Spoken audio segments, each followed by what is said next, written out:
Aloha and welcome to Hope for Hawaii, a heartfelt podcast series. Created by Sarah, a stress expert with roots in Hawaii and residing on the ninth island of Las Vegas. Her deep connection to both places has woven a unique tapestry of inspiration, love, and support for our Hawaiian community.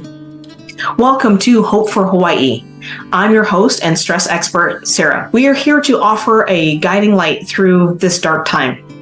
Our podcast, Hope for Hawaii, is a heartfelt endeavor, born to inspire those affected by the Maui fires and anyone else navigating adversity. Through heartwarming stories, our storytellers will give practical tools, help nurture you, and help you create resilience and foster a strong sense of community. And for those who share the spirit of aloha. Enjoy Hope for Hawaii. Hello and welcome everybody to this episode of Hope for Hawaii.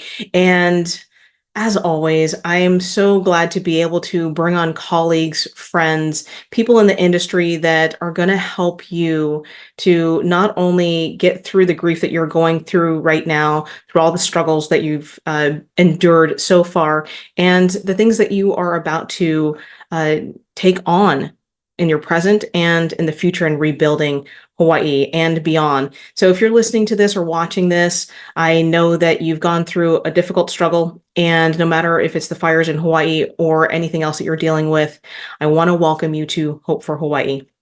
And today, I have a big smile on my face because today I am joined by the one and only Dr. Karen. And instead of going through all of the accolades, all of the amazing things that she has done in her life, which has been many, many things, and a dear personal close friend of mine as well. I really want to not only know the story of what obstacle you've gone through, Dr. Karen, and how you've created joy and success out of that struggle, but I also want to make sure that we make time to really embrace your newest endeavor. And Dr. Karen's newest endeavor is her book. It's Healthy Grief. And I'm going to let her give her own accolades, her own story. And I'm going to just turn this over to you, Dr. Karen, and welcome. Thank you, Sarah. Thank you. And aloha. So if I give some of the background here, I'm going to start with being in the field of leadership development and coaching for 30 years, but truly starting back, Sarah, I have actually been on stage for the last 5 decades. So I'm going to start there just a little bit. I was the most clumsiest 4-year-old on the stage as a little ballerina, the tallest and the clumsiest back here 50 years ago. And that's where I started. And then part of my background actually is as a Polynesian dancer for 24 years on stages. So that is part of my background where it really got me into flowing with the islands and the culture, as well as being comfortable on stage. So with that, let's step back to what do I do, Sarah? Thank you. And I'm going to start with this. It was over a decade ago, and I had one of those days. Now, Sarah knows me well. For those of you who don't, this is not my norm. I had one of those days where I just lost it. I was screaming and yelling at my kids and my husband. I was hanging up the phone on my mom. I was cussing out my brothers. I had just lost it. So thinking about for you, as well as those who are watching, just think, have you ever had a day where you just lost it? It was the last straw, you broke, you just lost it. Okay. And hopefully I'm not the only one. You can relate to this. So after I saw the aftermath about what had happened, my kids are like stepping on eggshells around me. I thought, okay, I need support. I need help. So I went to see a therapist. And before I go on, let me premise what I'm about ready to share with my own experience.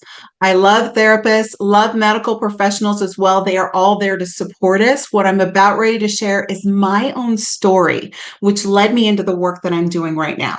Okay, it's my story. So at that time, went to go see the therapist, who was a newly minted therapist. Let's start there. And she looked at my credentials, looked at my background, and she heard a little bit about what happened leading up to that day. And she said, I think you have situational anxiety. Don't you think you have situational anxiety? And I'm like, I don't even know what that is, first of all. So I walked out of that therapy session with a label, situational anxiety, and being sent to anxiety group. Now, mind you, I was confused by the label, and the group work, although it was wonderful, that's not where I was at that point in time. And I truly don't even remember anything from that group work. So I went home and I thought, well, this isn't, I'm not feeling this is really getting to the root of my issue. And maybe it's menopause because I was in my early 40s, right? Women were like thinking maybe it's hormonal, just the hormonal balance. So I went to my doctor, explained to her what happened that day and everything that led up to that day. And within 2 minutes, Sarah, she was like ready to prescribe me drugs. And I'm like, oh no, like I'm the kind of person who I barely take an ibuprofen if I need it and pretty much vitamins. So I was not going to pump myself full of drugs and hormones. So I declined.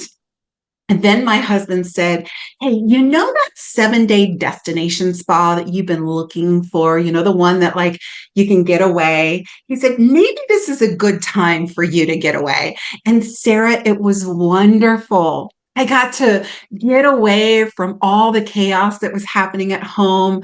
I got to sleep by myself. I got to eat healthy food. I got to exercise. I got massage and a facial and acupuncture. It was heavenly for 7 days. That's some great And stress relief right there. oh yeah, it was wonderful. And especially with massage, just really easing the body and letting that flow out of me. Then within 2 hours of being home, I was back to bickering with my loving husband again. And it had nothing to do with him and everything to do with me.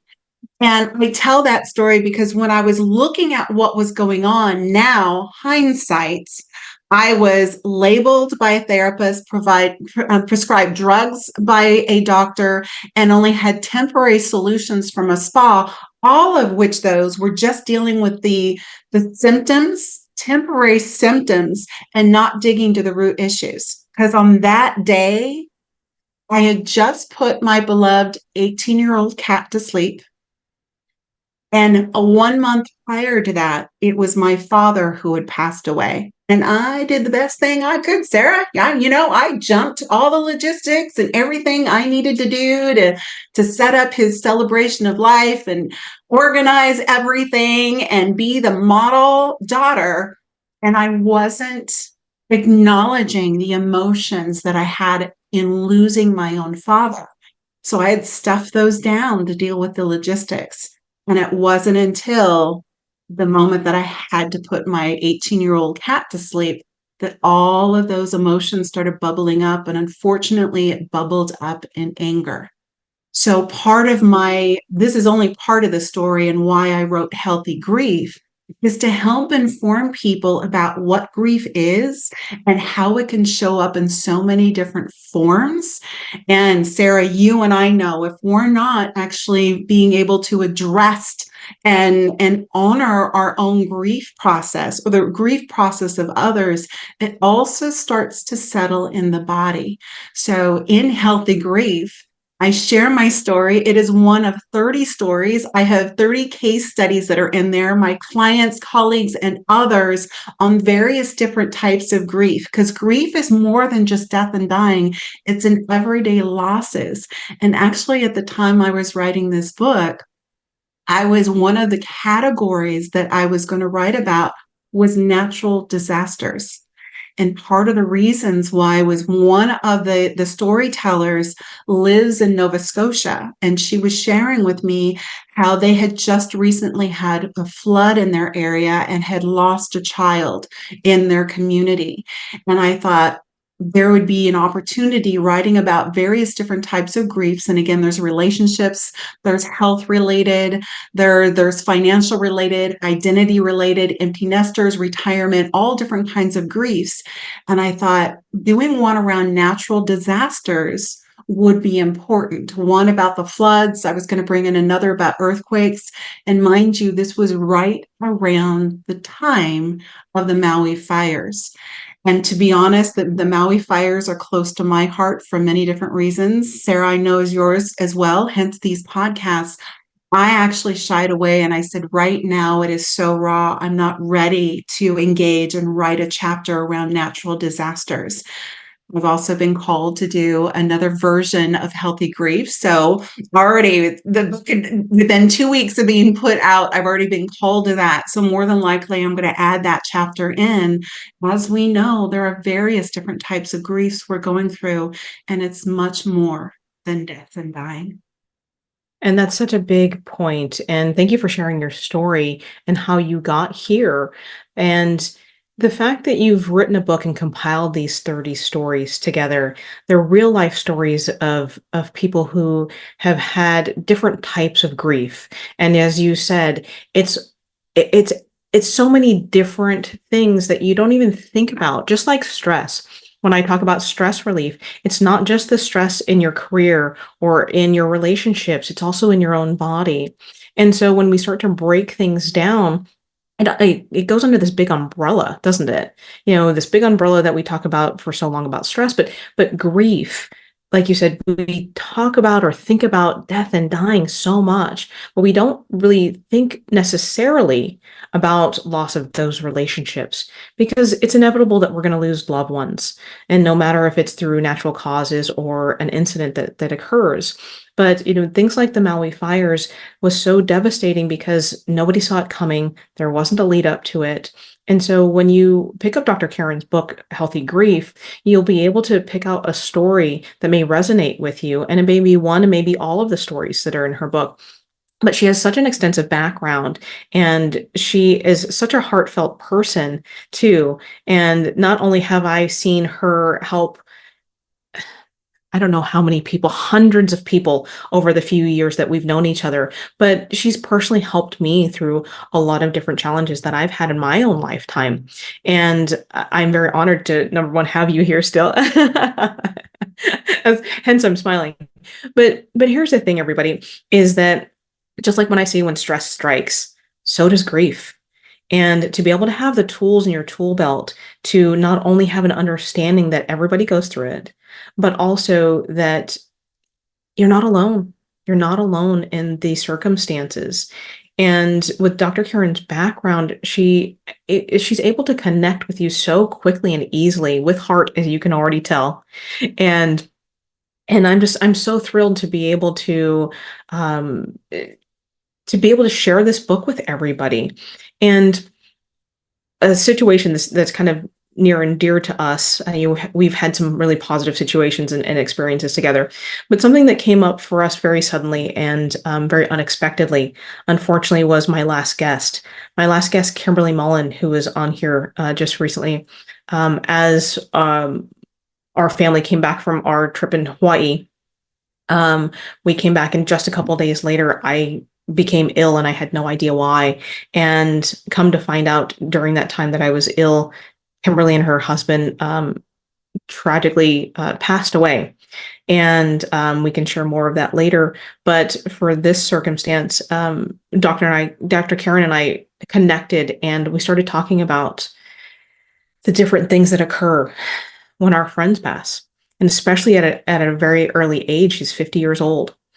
And so, Dr. Karen, can you just give a little bit of light of not only just our discussion, but just how to help other people through this difficult time of loss and what hope and resilience comes out of that? Yes. Thank you, Sarah. Thank you.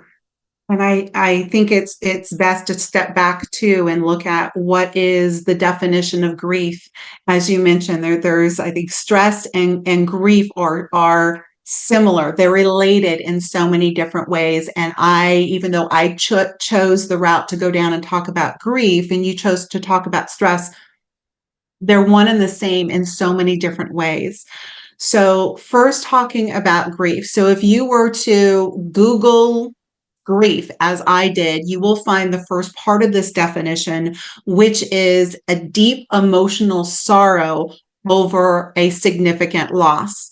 Where I added onto it is when what once was is no longer. So a deep emotional experience over a loss when what once was is no longer. So think of like a proverbial book that you have where you have in this chapter, you had that relationship, you had that job, you had the type of finances, you had your home, whatever it was. And then an event happens, and when what once was is no longer, that chapter has been closed, proverbially.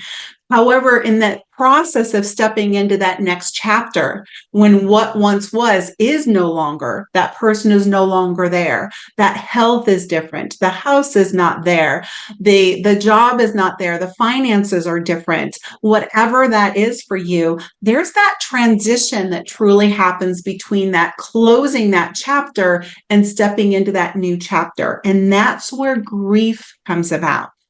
And really underneath all of it, it's really, I say it this way, it's really not about grief.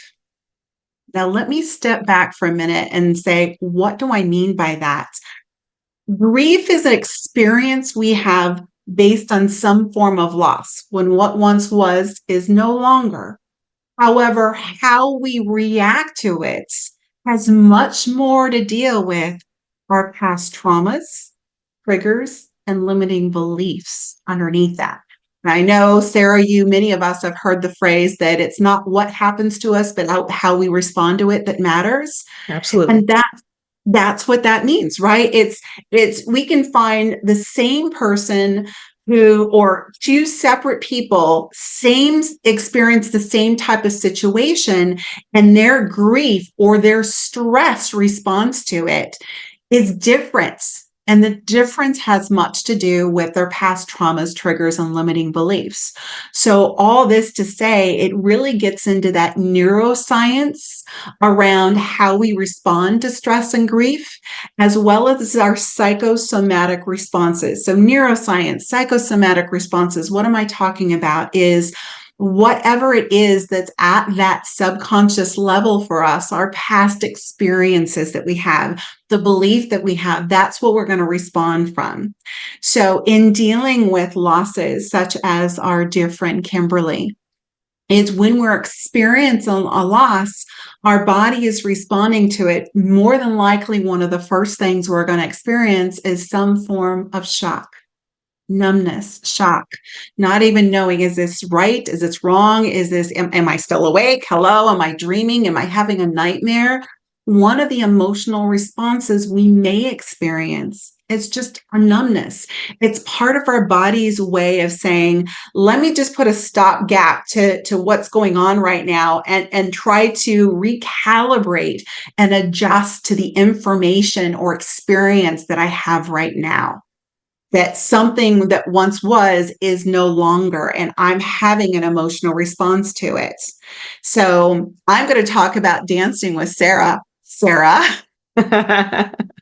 Yes, please do. That is one of the things that I talk about in the healthy grief process. There actually is a 5-stage healthy grief framework that I talk about in the book. The second part of that stage is really tapping into your emotions.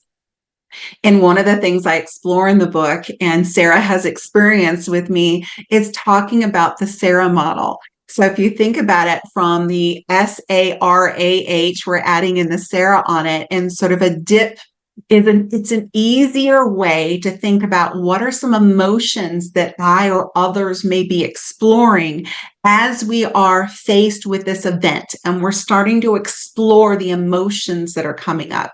And again, one of the first S is shock. It can also stand for sadness, and this just depends upon the various different types of emotions that may be coming up. And then A, so Sarah with an H, A, maybe we may have some anger or angst about it. And again, this depends upon the various different types of grief that we are experiencing. Like, why did that person have to die? Why them, not me? Why did that? Think about the fires. Why did the, and I could go into all these things. Why did they not take care of it? Why was I not informed? So those type of anger that may come up. Then we may go down into the R that's at the bottom, which really is the resistance. It can be various different things. R can also stand for the rock bottom. So that may be where you are just, it may be like me on that day that I just shared with you, where I just went from anger to just rage. Or rage, just completely losing it. So whatever it is, it's that emotional pit. It's like the proverbial last straw. Then coming out of it, that second A around acceptance. Like, I may not be able to do anything about it. Here is where the situation is right now. I'm not quite sure what's going to happen next, but I'm not going to have that person back in my life anymore. It's my job has lost. My health is in this situation. The house is burned down. Whatever it is for us, we're coming to a point of at least accepting that that is what happens. Now, when I say accept, there still could be like the emotional, the attachment to it, but at least accepting the facts of what it is. And the H, which comes out of it, can stand for a lot of things: healing, hope, specifically around there, where it gets to the point where it's like, what is that next? Like Hope for Hawaii, Sarah, which I love this podcast, coming into hope. What is that next stage for Hawaii? Or what is the next hope for when we've lost somebody? Okay, like we lost Kimberly. What does that next chapter of our life look like, given the facts that it is right now? And we can start to explore that. For example, if we've gone through a divorce, for example, or we have lost somebody important to us, and we're stepping into the holidays when that person played a key role. Like, for example, and Sarah knows this is one of the stories. I had both my mother and my brother pass away here 2 years ago at the time of this recording. So coming into the holidays without them, when they were pretty much the glues to our family, this next chapter, meaning what do holidays look like for me, is distinctly different. Positive side of that, although I'd love to have them back in my life, is I now have a new chapter to describe what are the new traditions that I want to have for myself. What does that look like now? Do I want to pull from some old traditions with, say, old recipes, or the way in which we may exchange presents in a certain way? Do I want to keep that, or do I want to do something different?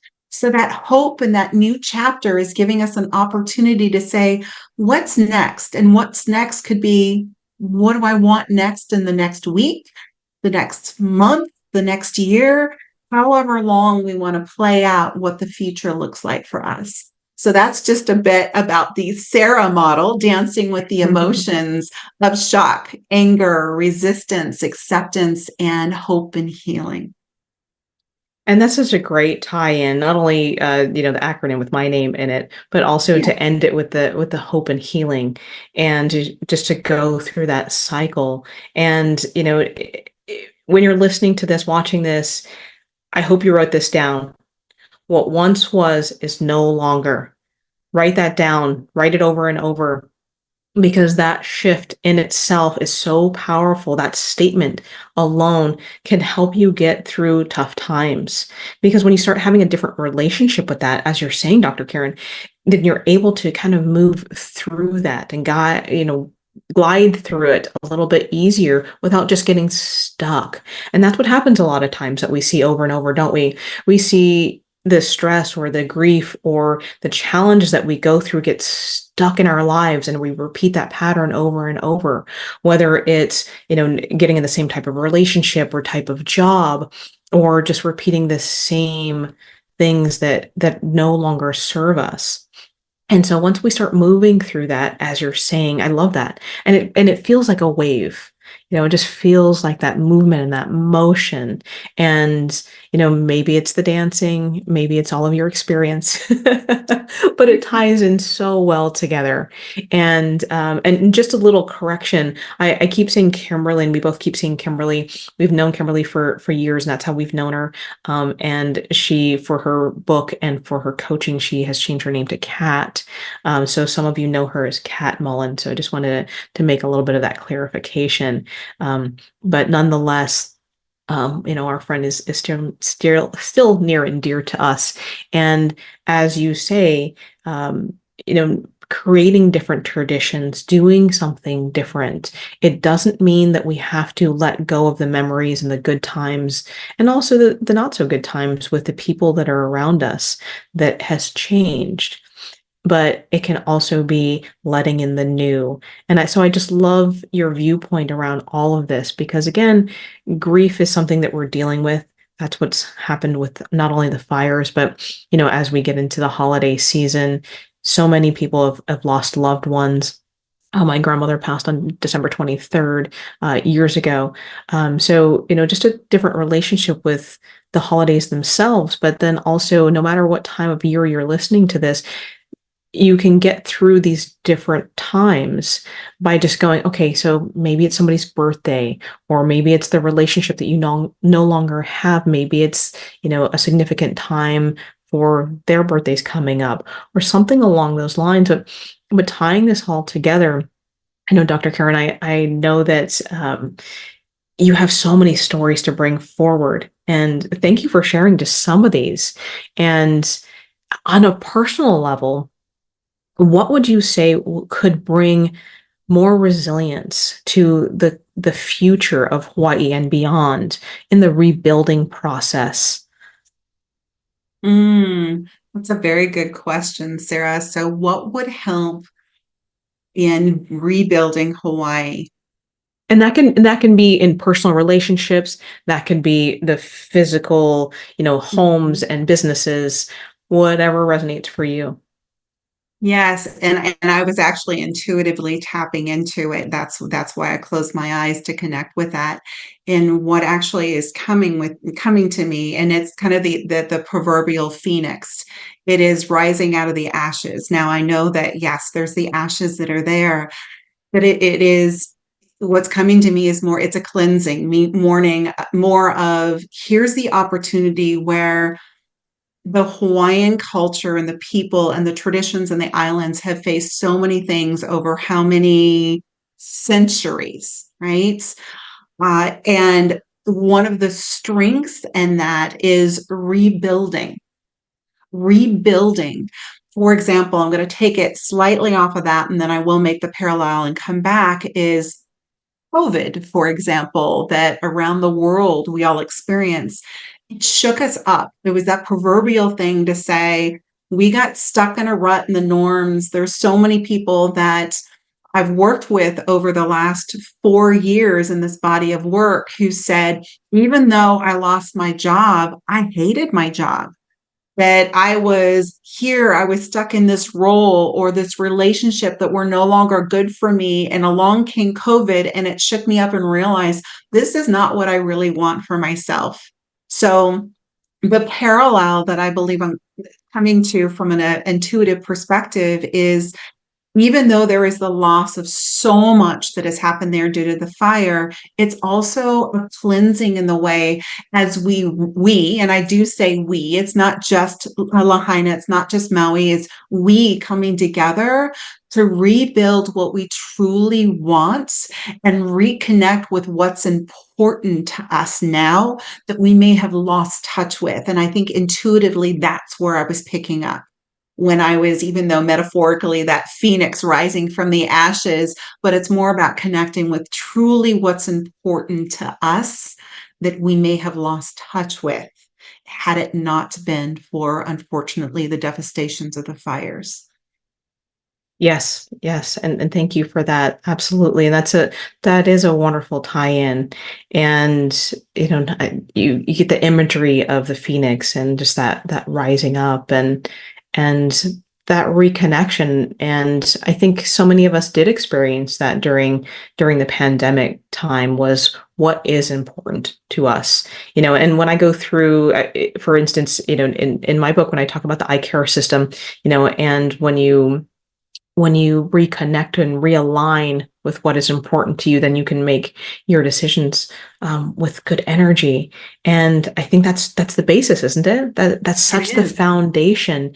And when we strip away all of the things that have been pushed upon us or placed upon us, or we've entered into knowingly and willingly, when we strip all of those things away that no longer serve us, and we get to go, ah, that is what I want. That is where I really want to be.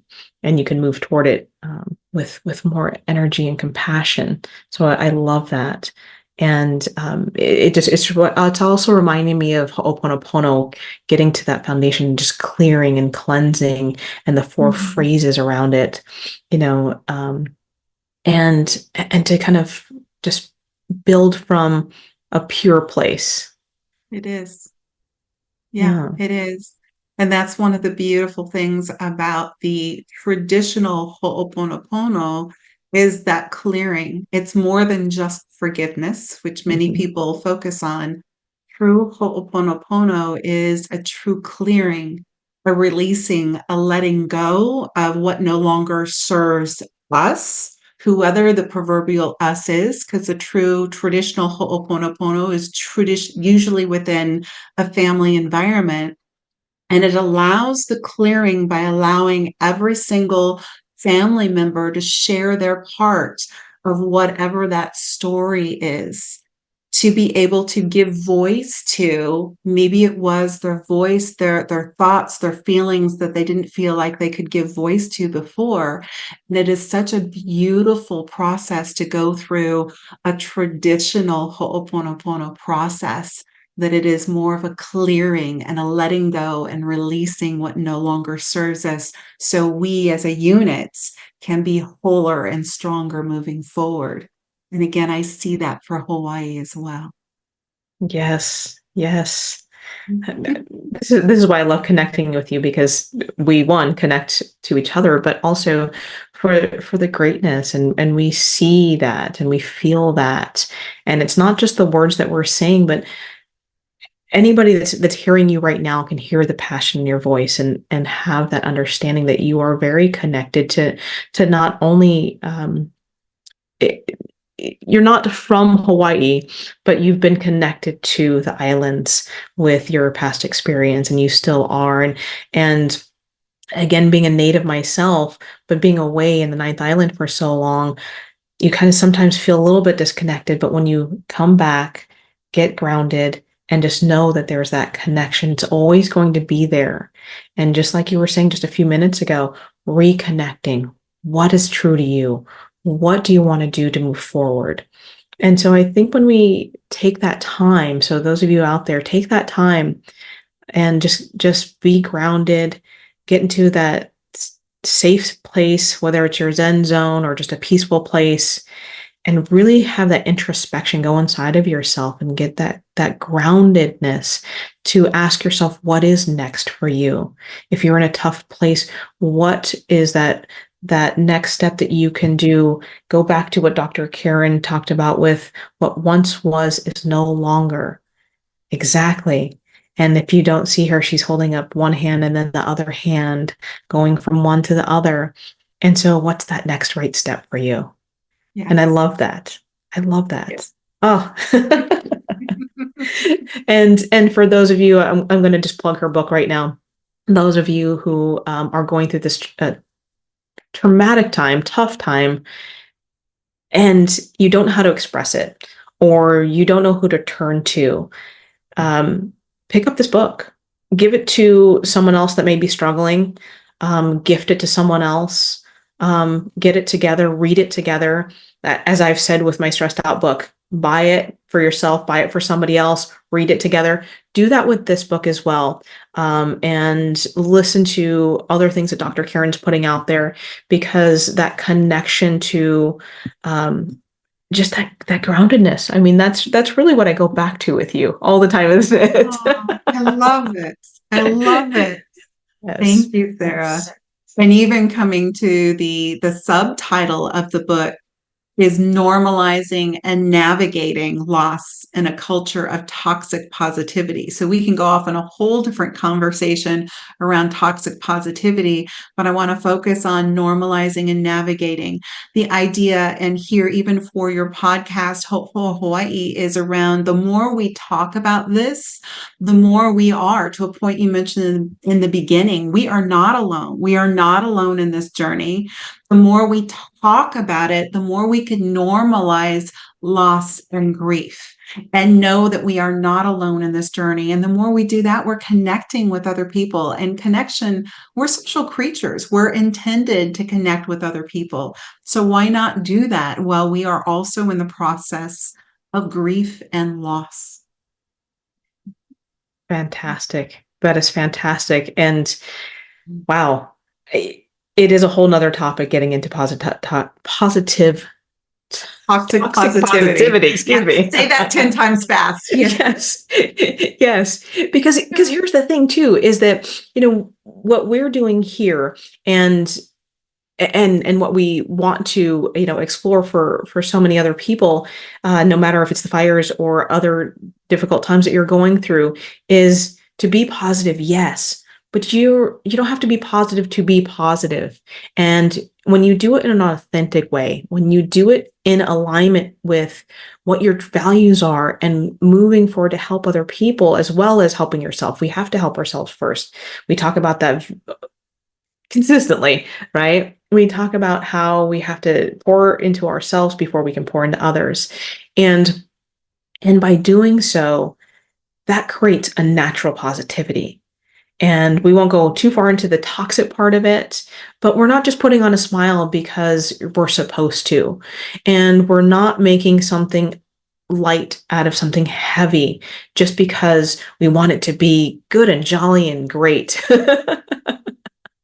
But when we do know that there is light and there is hope, and especially when those times where you can't get out of bed, those times where you're just crying yourself to sleep, those times where it doesn't feel like you can go forward, this is when you use a little bit of that hope and positivity to just open things back up for yourselves and to move forward.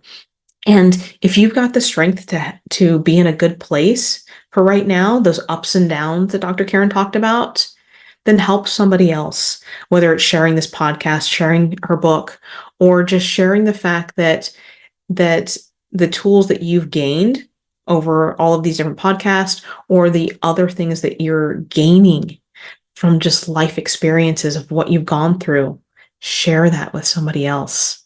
And that being said, Dr. Karen, is there any last remarks you want to say? Hmm. Oh, and I was focusing on you, Sarah, and taking it all in. I would, and I'm just going to emphasize something that we mentioned from the beginning. You are not alone. You are not alone on this journey. There is hope that is out there. And I just want to leave it with that. Thank you Thank for you. that. Thank you for that. I appreciate that. And viewers, listeners, that's a great note to just wrap this up today. And so anytime you want to watch or listen to this podcast, it's here for you. Just know that I'm going to repeat it. You're not alone. Yes. And truly, and there's times where you can just watch this over and over and listen to it over and over, just like your favorite song. You don't just hear it one time and you have it all. Those 11 million bits of information that we talk about, anything that's around you, all the stimulus, and we only filter less than 1,000 of those little bitty bites. Take this in again. You may hear something different. You may experience something in a different place. And again, share this. So that's how we want to leave this episode. I'm, as always, thrilled to talk to you, Dr. Karen. And for those of you that are watching and listening, continue to have hope and resilience for the challenging times that you're going through, and help yourselves by creating the Zen zone. All right, so we're going to sign off. Take care till next time. wanted to take a second to congratulate you for taking the time for yourself, to filling up your soul, your heart with hope, joy, and resilience during this tough time. This has been Hope for Hawaii. Help support our mission to help those that need a little bit of hope and resilience right now in their lives. So like, share, and comment on what has resonated with you and what do you want to see next. If you have a story yourself that you want to share with the world, please go to hope4hawaii.com and share your story. Maybe we'll have you on the podcast next.